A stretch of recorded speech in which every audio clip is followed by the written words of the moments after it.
आज का video interesting होने वाला है और अगर इस इंटरेस्टिंग वीडियो को आप देखना, सुनना, समझना चाहते हैं रेगुलर, तो आप इसे लाइक, शेयर, कमेंट करना ना भूलें। और सब्सक्राइब मैं इसीलिए आपको हमेशा बोलता हूं क्योंकि जब जब आप सब्सक्राइब करेंगे तब तब आपको नया एक ऐसा वीडियो मिलेगा जो इंफॉर्मेशन से भरपूर होगा, आपके काम का होगा, आपको मार्केट की हकीकत बताएगा। तो आज इस वीडियो में मैं अगेन आपको रियल एस्टेट मार्केट की हकीकत बताने वाला हूं। क्या सोचता है एंड यूजर, क्या सोचता है इन्वेस्टर और क्या सोचता है डेवलपर, और मार्केट क्यों नहीं रुक रही है। आज इस वीडियो में आपको सारी चीजें, सब चीजों की पड़ताल करके एक एक परत खोल के आपको बताऊंगा। और आपको, मुझे उम्मीद है इस वीडियो को देखने के बाद एक एक चीज, कंसेप्ट रियल एस्टेट का किस तरह मार्केट परफॉर्म कर रही है, किस तरह आने वाले टाइम में हम एज्यूम कर सकते हैं, वो सारी चीजें आपको क्लियर हो जाएंगी। तो चलिए शुरू करते हैं वीडियो को और आगे आपको एक एक करके सारे एस्पेक्ट्स क्लियर करता हूं। नमस्कार, मैं हूं Pradeep Mishra. The property Mishra show में आपका स्वागत है। यहां हम आपको प्रॉपर्टी और प्रॉपर्टी मार्केट की हकीकत बताते हैं। नो बकवास, डायरेक्ट काम की बात। चलिए शुरू करते हैं। कईयों ने मुझसे पूछा कि क्या ये रियल एस्टेट मार्केट जिस हिसाब से पिछले कुछ दिनों में बहुत तेजी से गई है, क्या अब वो रुक गई है, उसको एक लेवल मेंटेन कर लिया है। देखिए, होता क्या है कि ये पॉसिबल है कि हमेशा रियल एस्टेट मार्केट ऊपर ना जाती रहे। मार्केट ऊपर जाएगी तो नीचे भी आएगी। तो चलिए, इन सबको समझने के लिए पहले आपको साल 2023 में चलना पड़ेगा। साल 2023 जो unexpected all time high market रही, एक मोमेंटम जो कंटिन्यू था, वो उम्मीद थी कि 2024 में भी कंटिन्यू रहेगा। जो 3 सेगमेंट थे, मिड इनकम, प्रीमियम, लग्जरी, इन सब ने अनएक्सपेक्टेड ग्रोथ देखी और इतने हाई प्राइस और होम लोन के जो इंटरेस्ट रेट्स थे उसमें भी आप देखेंगे तो कोविड टाइम पे जो 7% के आसपास था, वो अब करीब करीब 8.5 से 9% के आसपास का होम लोन इंटरेस्ट रेट हो गया। लेकिन उसके बावजूद भी मार्केट कंटिन्यू रही। करीब 2,71,000 यूनिट्स दिल्ली, मुंबई, हैदराबाद, बेंगलुरु, कोलकाता, चेन्नई, पुणे, इन सबको अगर मिलाएं तो 2,71,000 यूनिट सोल्ड हुई 2023 के अंदर। और ये 26% ईयर टू ईयर बेसिस के ऊपर ये इंक्रीज आया सेल्स के अंदर। और यही उम्मीद जताई जा रही थी कि 2024 में ये कंटिन्यू रहेगा। लेकिन अप्रैल से जून क्वार्टर के अंदर अगर हम बात करें तो ये जो आग लगी हुई थी, ये कहीं हद तक थोड़ा सा कंट्रोल हुई है। और होम प्राइसेस जो है इवेंचुअली जिस हिसाब से बढ़ते हुए जा रहे थे, अब वो होल्ड होते हुए नजर आ रहे हैं। तो आपका क्वेश्चन बार बार ये आता है कि क्या अब ये प्राइस यहाँ से नीचे गिरेंगे। तो इस क्वेश्चन का भी मैं आपको आंसर देता हूँ, क्योंकि इस क्वेश्चन के साथ साथ आपके 2-3 क्वेश्चन और बनते हैं। क्योंकि जिस हिसाब से स्लो अभी सेल्स के अंदर आया है, तो डेवलपर क्या इस टाइम प्राइस को नीचे गिराएंगे, मतलब जो ऑल टाइम हाई मार्केट चल रही थी, क्या ये प्राइस नीचे जाएंगे। क्या इस टाइम पे रियल एस्टेट इंडस्ट्री होल्ड पे चली जाएगी, और क्या होगा अफोर्डेबल हाउसिंग का। क्या आपको अफोर्डेबल घर फ्यूचर में मिल पाएंगे।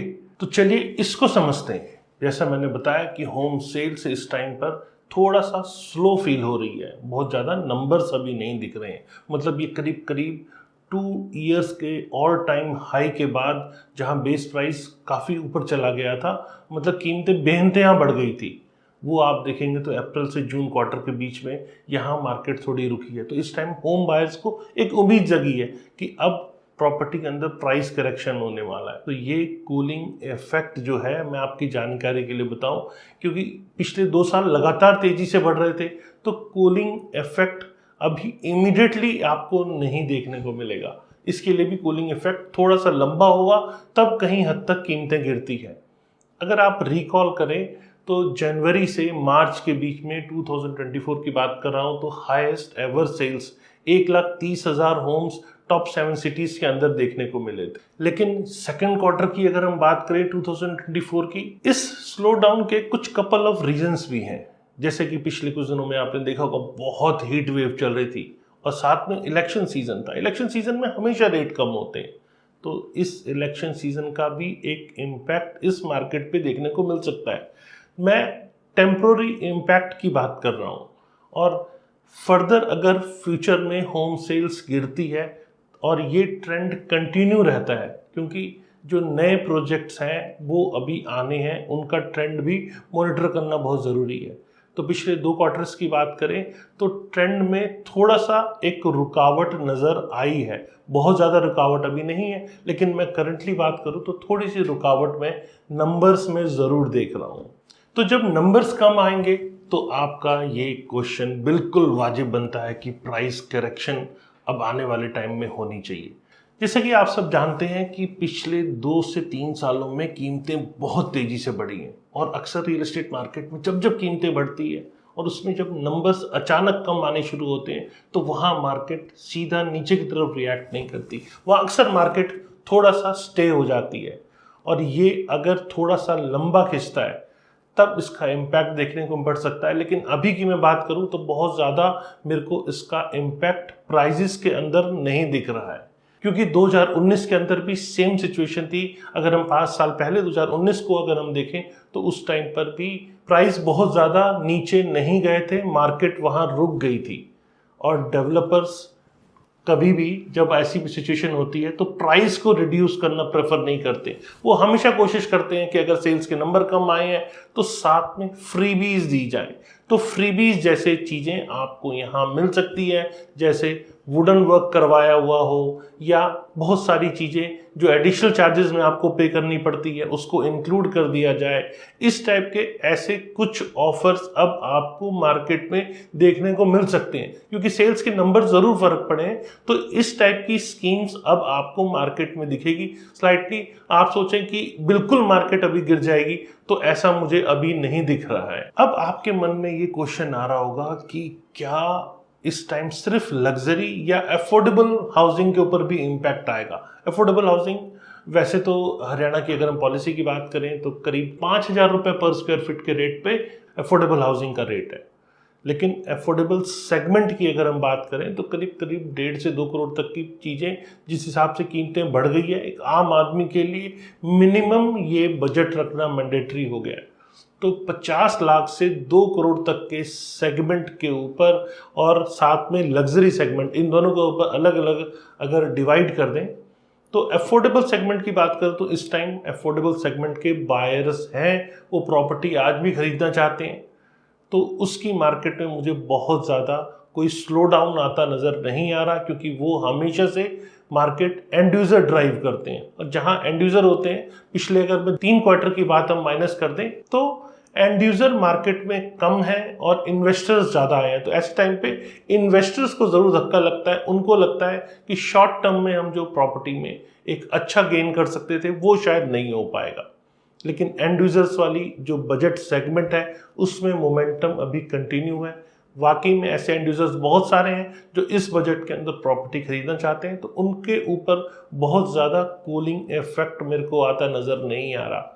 मतलब 50 लाख से 2 करोड़ तक की प्रॉपर्टी इस टाइम पे भी एंड यूजर की पसंद बनी हुई है। जब एनालिसिस की बात करते हैं तो नंबर्स हमें हमेशा याद रखने चाहिए। करीब 1,20,340 होम अप्रैल से जून क्वार्टर्स के बीच में सेल हुए हैं, और वही जनवरी से लेकर मार्च के क्वार्टर के अंदर 1,30,370 यूनिट सेल हुई है। मतलब 8% का डिप। तो ये डिप, अगर आप ये सोच रहे हैं कि ये डिप अभी और आगे कंटिन्यू रहेगा, तो आपको इसको समझाने की कोशिश करता हूँ। 8% के आसपास बहुत ज़्यादा ड्रॉप मुझे नज़र नहीं आ रहा। ये नंबर्स बहुत कम है, क्योंकि इस टाइम अब इलेक्शन ईयर और हीट वेव दोनों मुझे यहाँ पे देखने को पड़ रहे हैं। और अक्सर गर्मी के टाइम पे, मतलब मई जून का महीना ऐसा होता है कि जब अक्सर लोग बच्चों के साथ बाहर घूमने जाते हैं, छुट्टियों का सीज़न होता है, तो उस समय अक्सर सेल्स देखने को कम मिलती है।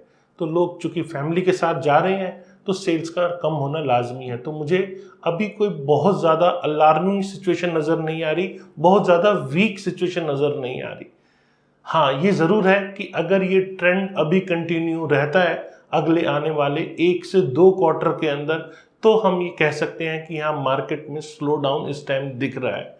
और वैसे भी अभी जो करंट क्वार्टर चल रहा है हमारा, उस क्वार्टर में मानसून सीज़न और शराब पीरियड भी आते हैं। लेकिन हाँ, उसके बाद जो फेस्टिवल सीज़न का दौर है वो शुरू होगा। उस टाइम के नंबर्स बहुत ज़्यादा इम्पैक्ट करते हैं कि क्या नंबर्स आ रहे हैं, उससे ट्रेंड जो फ्यूचर का है वो किस तरफ जाएगा, उससे वो हमें क्लियर हो पाता है।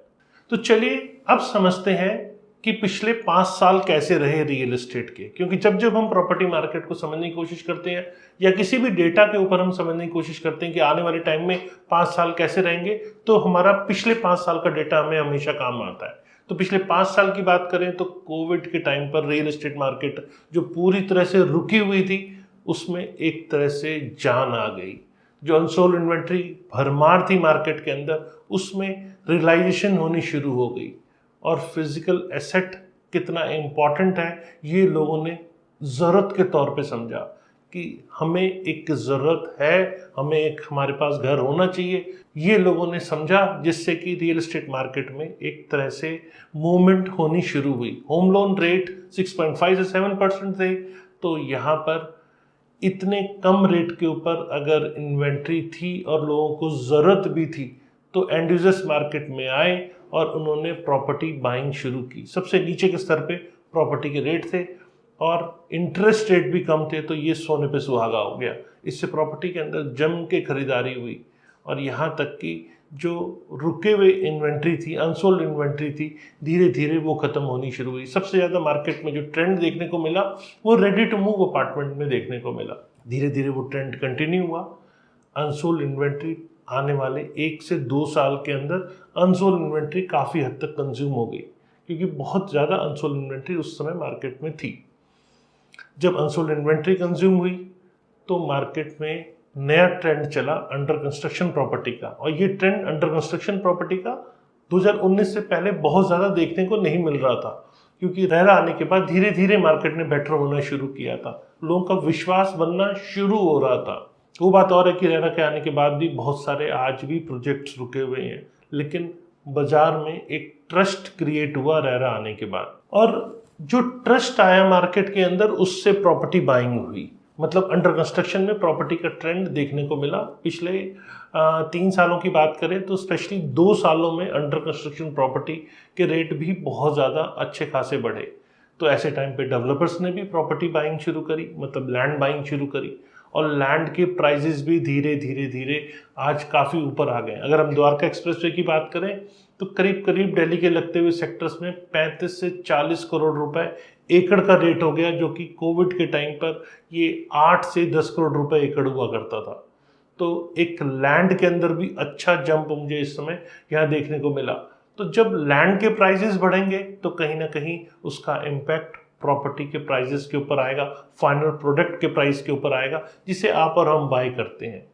क्योंकि इंडिया के अंदर आज भी हाउसिंग डेफिसिट कंट्री इसे कहा जाता है, और यहाँ पे बहुत ज़्यादा घर की लोगों को चाहत है, लोग घर खरीदना चाहते हैं, लेकिन बजट के कारण कई बार घर खरीद नहीं पाते।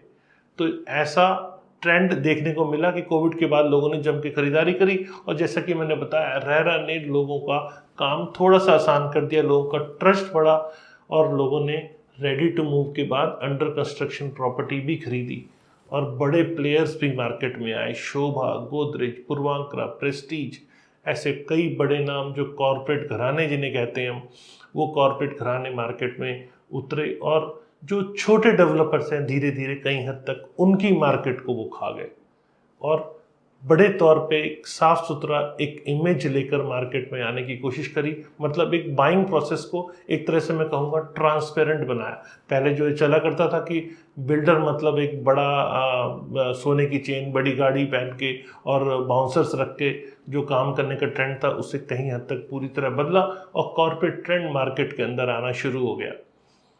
इन सब चीज़ों को बायर्स ने हाथों हाथ लिया। इंटरेस्ट रेट कम का इम्पैक्ट बहुत ज़्यादा बढ़ा, और आज भी अगर मैं बात करूं तो 8.5 से 9% का इंटरेस्ट रेट लोगों को बहुत अपील कर रहा है। यही 2014-15 की बात करें तो उस टाइम का जो इंटरेस्ट रेट था वो करीब करीब 14% इंटरेस्ट रेट था। होम लोन इंटरेस्ट रेट 14% बहुत ज़्यादा होता है, वहाँ मार्केट रुकना लाजमी हो जाता है। लेकिन आज मैं बात करूं तो 8 से 9% का इंटरेस्ट रेट, और नंबर्स अभी थोड़े कम आने शुरू हुए। तो अभी जो पिछले ट्रेंड को देखते हुए बहुत ज़्यादा अलार्मिंग सिचुएशन नहीं नज़र आ रही है। तो चलिए अब समझते हैं कि जो बिल्डर्स का प्राइस कट है, क्या वो इस टाइम पे होना चाहिए? क्या बिल्डर्स को कम रेट के ऊपर अपना प्रोडक्ट बेचना चाहिए, अपनी इन्वेंट्री को बेचना चाहिए? तो मैं आपकी जानकारी के लिए बता दूं कि होल्डिंग कैपेसिटी जो है वो डेवलपर्स की अभी है। मतलब इस टाइम पर जो जिस हिसाब से कीमतें बहुत ज़्यादा बढ़ी तो डेवलपर्स को बेनिफिट भी बहुत हुआ। तो होम प्राइस कट होने के चांसेस इस टाइम पे मुझे इमीडिएट लेवल पे नज़र नहीं आ रहे, बहुत मुश्किल दिख रहा है। ये पॉसिबल ज़रूर है कि इस टाइम पे स्कीम्स आए, जैसे कि मॉड्यूलर किचन दे दिया, जीएसटी को अट्रैक्ट किया, कार पार्किंग फ्री दे दी, एक आपको ट्रिप दे दिया, कभी कभी कार आपको फ्री कर दी। तो ये सब फ्रीबीज आपको ज़रूर यहाँ मिल सकते हैं। और अगर प्राइस कट करने की बात आती है तो कंस्ट्रक्शन फाइनेंस डेवलपर के पास एक ऑप्शन होता है, क्योंकि अगर उसे लगता है कि मेरी इन्वेंट्री नहीं बिक रही है तो कंस्ट्रक्शन फाइनेंस भी डेवलपर ले सकता है। तो वहां पर कंस्ट्रक्शन फाइनेंस को लेकर डेवलपर जरूर जो कैश फ्लो बिगड़ रहा है उसको मैनेज करने की कोशिश करेगा, क्योंकि सेलिंग प्राइस को कम करना कहीं हद तक उसको कोलेट्रल भी ज़्यादा देना पड़ सकता है बैंक को। मान लीजिए उसने कंस्ट्रक्शन फाइनेंस लिया है या और भी किसी टाइप का मॉर्गेज लिया है, उसके अगेंस्ट में कोलेट्रल अपनी इन्वेंट्री दी है और जो इन्वेंट्री का सेलिंग प्राइस है उससे वो उसे कम कर देता है, तो वहाँ जितना वो प्राइस कम करेगा उतना उसे कोलेट्रल बैंक को बढ़ाना पड़ेगा। तो प्राइस रिड्यूस करना, मुझे लगता है इस टाइम अगर मैं डेवलपर होता तो शायद मैं ये काम अभी नहीं करता। मैं कोशिश करता कि कंस्ट्रक्शन फाइनेंस ले लिया जाए और उससे कैसे बेस्ट वे आउट से आने वाले 6 महीने 1 साल सरवाइव किया जाए कि मुझे अपने प्राइस को ना कम करना पड़े। और फिर साथ में इन्वेस्टर्स, चूँकि इन्वेस्टर्स प्रॉपर्टी के अंदर इन्वेस्ट करते हैं, और अगर मैं सडन प्राइस चेंज कर देता हूँ या प्राइस कट कर देता हूँ तो इन्वेस्टर्स बहुत ज़्यादा कंफर्टेबल फील नहीं होते। तो ये प्राइस एप्रिसिएशन जो उन्हें हमारे प्रोजेक्ट पे मिला होता है वो अगले प्रोजेक्ट में बहुत ज़्यादा इन्वेस्टर्स कंफर्टेबल इसीलिए नहीं होते क्योंकि वो देखते हैं कि डेवलपर द्वारा प्राइस को कट कर दिया गया, मतलब उनको प्राइस एप्रिसिएशन नहीं मिला। इन्वेस्टर्स का माइंडसेट भी पॉजिटिव होना एक प्रोजेक्ट के लिए बहुत ज़रूरी है। मतलब ये एक ऑटोमोबाइल इंडस्ट्री होती तो शायद इमीडिएटली आपको 50,000, 1 लाख रुपीज़, 1.5 लाख रुपीज़ का प्राइस कट देखने को मिल जाता। लेकिन ऑटोमोबाइल इंडस्ट्री और रियल एस्टेट इंडस्ट्री में डिफरेंस ज़्यादा है। यहाँ फ्रीबीज आपको मिल सकते हैं लेकिन प्राइस कट इमीडिएट लेवल पे नहीं मिलते हैं। जब अक्सर एक बायर प्रॉपर्टी खरीदने के लिए निकलता है तो वो ये सोचता है कि क्या इस टाइम मार्केट में इन्वेस्टर प्रॉपर्टी बाय कर रहे हैं या फिर वो एंड यूजर्स बाय कर रहे हैं। देखिए, इसका प्रॉपर आंसर मिल पाना बहुत मुश्किल होता है, क्योंकि अगर कोई प्रॉपर्टी खरीद रहा है तो क्या वो वाकई में अपने सेल्फ यूज़ के लिए खरीद रहा है या उसका सिर्फ और सिर्फ इन्वेस्टमेंट पर्पस है। ये सिचुएशन के हिसाब से कई बार चेंज भी हो सकता है। मान लीजिए इन्वेस्टर है, उस छोटे घर में रह रहा है और उसने एक बड़ा घर खरीदा जहां वो फ्यूचर में शिफ्ट भी होना चाहे, तो इसका एग्जैक्ट कैलकुलेशन हमेशा थोड़ा सा डिफिकल्ट हो जाता है। लेकिन हाँ, ये ज़रूर है कि आज के टाइम पर अगर एक फैमिली, मतलब कपल, अगर 1.5 से 2 लाख रुपए पर मंथ कमा रहे हैं तो उसके लिए 2 BHK एफोर्डेबल प्राइस के ऊपर घर खरीदना बहुत मुश्किल हो गया है। और बिल्डर्स तो यहाँ तक हैं कि जो फ्लैट्स जो है या प्रॉपर्टीज जो है वो ज़्यादातर इन्वेस्टर्स के लिए ही बना रहे हैं। मतलब इस टाइम पर जो मैक्सिमम लॉन्चेस हैं वो अबव 2.5 CR गुरुग्राम के अंदर देखने को मिल रहे हैं, और 2.5 CR के ऊपर की प्रॉपर्टी 2 से 2.5 लाख रुपए अगर कपल अर्न भी कर रहे हैं तो उनके लिए प्रॉपर्टी बाय करना बहुत मुश्किल हो जाता है, और ये एक अच्छी खासी सैलरी मानी जाती है। इसका रीजन भी है, जब आप देखते हैं प्राइस काफ़ी ज़्यादा बढ़ गए हैं तो उसके पीछे मैथ्स क्या चल रहा है आपको वो भी समझने की ज़रूरत है। देखिए, पिछले 4 सालों में कोविड से बाद की अगर मैं बात करूं तो कोविड के बाद धीरे धीरे लैंड प्राइस, जैसे मैंने बताया कि जो 8 से 10 करोड़ रुपए पर एकड़ की प्रॉपर्टी थी वो आज 35 से 40 करोड़ रुपए एकड़ के बीच में पहुंच गई है। तो वहाँ लैंड के प्राइसेस बहुत बढ़ गए हैं, और डेवलपर अगर हायर रेट पे बाइंग करेगा तो उसे हायर रेट पे लॉन्च करना पड़ेगा। और पीछे जो ट्रेंड देखने को मिला, लोगों ने अपने लाइफस्टाइल को इम्प्रूव करने के लिए या बड़े घर की चाहत काफ़ी ज़्यादा तेज गति से बढ़ी, तो डेवलपर्स ने लग्जरी होम बनाने का ट्रेंड जो है वो कंटिन्यू रखा। मतलब इस टाइम पे लग्जरी होम आपको हर तरफ नज़र आ रहे हैं, अफोर्डेबल प्राइसेस के होम जो एक आम आदमी, जो कि मैं कहूँगा गुरुग्राम की मार्केट में 1 से 2.5 करोड़ के बीच का घर लोगों को बहुत मुश्किल हो गया है ले पाना। और डेवलपर्स की प्रॉपर्टी अगर लग्जरी बिकेगी तो नेचुरल सी बात है वो लग्जरी अपार्टमेंट ज़्यादा बनाएंगे। तो लैंड प्राइजेस का कम होना यहाँ बहुत ज़रूरी है। अगर लैंड प्राइस कम नहीं हुए तो डेवलपर्स के नई लॉन्चिंग भी आप हायर प्राइस पे ही देखेंगे। और अब जो इस समय जो मार्केट के अंदर मुझे डिमांड दिख रही है वो 1.5 से लेकर 2.5 करोड़ के अपार्टमेंट की डिमांड है। अगर इस टाइम पे इस रेंज के अंदर प्रॉपर्टी अगर डेवलपर लेकर आता है या नई इन्वेंट्री आती है तो इस टाइम बहुत सारे बायर्स हैं जो कि अफोर्डेबल हाउसेस की प्रॉपर्टी को खरीदना चाहते हैं। तो ऐसा नहीं है कि मार्केट इस टाइम पूरी तरह से गिर चुकी है, मार्केट में बायर है लेकिन प्राइस अफोर्डेबल नहीं हो पा रहा है। ये अपने आप में एक बहुत बड़ा चिंता का सबब है। तो लग्जरी होम हॉट केक की तरह बिक रहे हैं लेकिन अफोर्डेबल होम की सप्लाई ही नहीं आ रही। यहाँ तक कि अफोर्डेबल हाउसिंग पॉलिसी जो 2013 की हरियाणा के अंदर है, जिसमें डेवलपर द्वारा करीब 5,000 रुपये पर स्क्वायर फीट के रेट पे अफोर्डेबल हाउसिंग का रेट रखा गया है, उस रेट पे अब नए लॉन्चेस तो गुरुग्राम के अंदर आ ही नहीं रहे हैं। और इनका ना आना मतलब जो डेवलपर स्पेशलाइज थे अफोर्डेबल हाउसिंग बनाने में वो भी लग्जरी हाउसिंग बनाने की तरफ आगे बढ़ गए हैं। ये रियल एस्टेट मार्केट के लिए थोड़ा सा सेटबैक ज़रूर है क्योंकि अफोर्डेबल हाउसिंग घर की ज़रूरत आज भी लोगों को बहुत है। तो अफोर्डेबल हाउसिंग के घर मुझे लगता है कि और आने की ज़रूरत है और उन घरों को खरीदने के लिए बहुत सारे होम बायर्स आज भी अवेलेबल है मार्केट के अंदर। तो यहाँ पर अब हम बात करते हैं इंडियन इकोनॉमी की कि क्या इकोनॉमी साउंड कर रही है। पिछले 2 सालों की बात करें तो 7 to 8% के आसपास ईयरली ग्रोथ दिया है और सैलरी के ऊपर बहुत ज़्यादा इम्पैक्ट मैं नहीं देख रहा हूँ क्योंकि जब जब ऐसा इम्पैक्ट होता है और आपको समझना होता है तो आप स्पेंडिंग को चेक करिए। स्पेंडिंग जितनी ज़्यादा होगी क्योंकि अगर आपकी सैलरी स्लिप बढ़ रही है उसमें ज़्यादा इनकम आ रही है तो ज़्यादा स्पेंडिंग शुरू होती है। तो यहाँ स्पेंडिंग से आपको आइडिया लगता है कि फ्यूचर में मार्केट किस तरफ जा रही है। यहाँ घर एक ऐसी चीज़ है जहाँ पर प्रॉपर्टी खरीदने के लिए जब आप निकलते हैं तो आप शॉर्ट में आपकी वेल्थ इंप्रूव होती है तो उससे आप घर खरीदने नहीं निकल जाते। उसके लिए अगर आपको लगता है कि आपकी वेल्थ परमानेंटली बढ़ गई है तब आप घर खरीदारी के लिए निकलते हैं, मतलब एक्चुअल बायर तब निकलता है। और इन्वेस्टर तो खैर शॉर्ट टर्म के लिए भी निकलता है और इस मार्केट में बहुत लोगों ने मतलब मैं बहुत एजेंट फर्टिलिटी की बात करूं तो ऐसे भी कमिटमेंट्स कर देते हैं कि आप यहाँ 1 करोड़ रुपीज़ लगाइए आपको 50 लाख रुपीज़ एडिशनल मिलेगा या 1 के साथ में आपको 2 CR मिलेगा। और जिस हिसाब से पिछले कुछ टाइम पर रिटर्न आया भी है तो इन्वेस्टर्स ने भी खुल के पैसा लगाया है।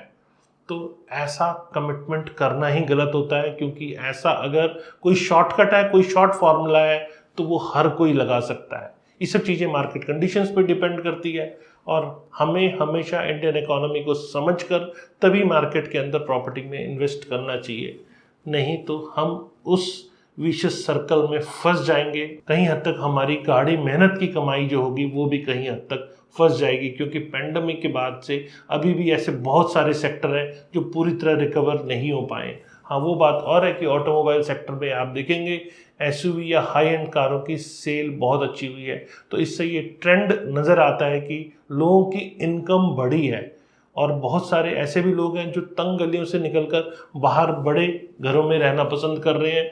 तो वहाँ जहाँ प्रॉपर्टी प्राइस एप्रिसिएशन काफ़ी हो गया उन्होंने उसको सेल करके और बड़े खुले घरों को लेना ज़्यादा पसंद किया है, तो वहाँ पे एक अच्छा प्राइस एप्रिसिएशन मिला तो उससे वो ज़्यादा बड़ा घर ले पाए।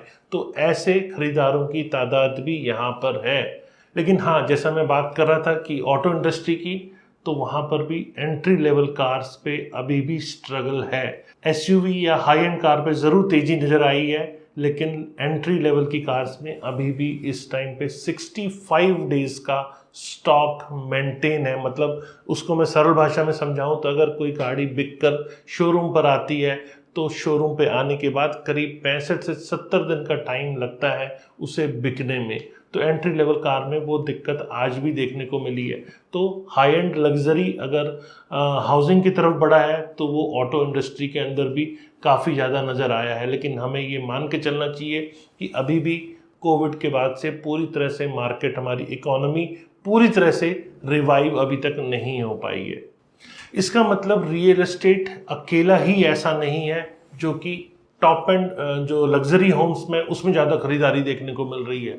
ऑटो इंडस्ट्री या और ऐसी इंडस्ट्रीज़ भी हैं जहाँ पर हाई एंड चीज़ों में खरीदारी देखने को ज़्यादा मिल रही है और अफोर्डेबल के लिए लोग आज भी स्ट्रगल कर रहे हैं। मतलब अफोर्डेबल होम्स कि या तो एलयूटी कम है या अफोर्डेबल प्रोडक्ट्स की एलयूटी कम हो गई है, लोग बना कम रहे हैं क्योंकि उन्हें ज़्यादा महंगे प्रोडक्ट बनाने में ज़्यादा मार्जिन भी मिल रहा है। और मेरी इस बजट के अंदर गवर्नमेंट से स्पेशल अपील है कि ऐसे बहुत सारे कदम उठाने की ज़रूरत है जिससे कि जॉब क्रिएशन को बूस्ट मिले। मैन्युफैक्चरिंग इंफ्रास्ट्रक्चर जैसी इंडस्ट्रीज़ के अंदर बहुत सारे इम्पॉर्टेंट अनाउंसमेंट होने की ज़रूरत है। और साथ में रियल एस्टेट की बात करें तो इंफ्रास्ट्रक्चर जैसे इंफ्रास्ट्रक्चर का पार्ट ही रियल एस्टेट है। यहाँ पर अफोर्डेबल हाउसिंग को ज़्यादा से ज़्यादा बूस्ट मिले और लैंड की एबिलिटी हो पाए जिससे कि अफोर्डेबल हाउसिंग के घर ज़्यादा आ पाएँ। इस पे गवर्नमेंट को बहुत ज़्यादा ध्यान देने की ज़रूरत है, तभी एक आम आदमी घर ले पाएगा। और जब आम आदमी घर लेता है, एंड यूज़र घर लेता है, तो ओवरऑल इंडस्ट्री चलती है। कैसी लगी आपको मेरे द्वारा दी गई जानकारी? अगर जानकारी पसंद आई तो लाइक शेयर कमेंट करना ना भूलें और फ्यूचर में और रेगुलर ऐसे इंफॉर्मेटिव वीडियोस देखने के लिए मुझे सब्सक्राइब करें। नमस्कार एंड जय हिंद।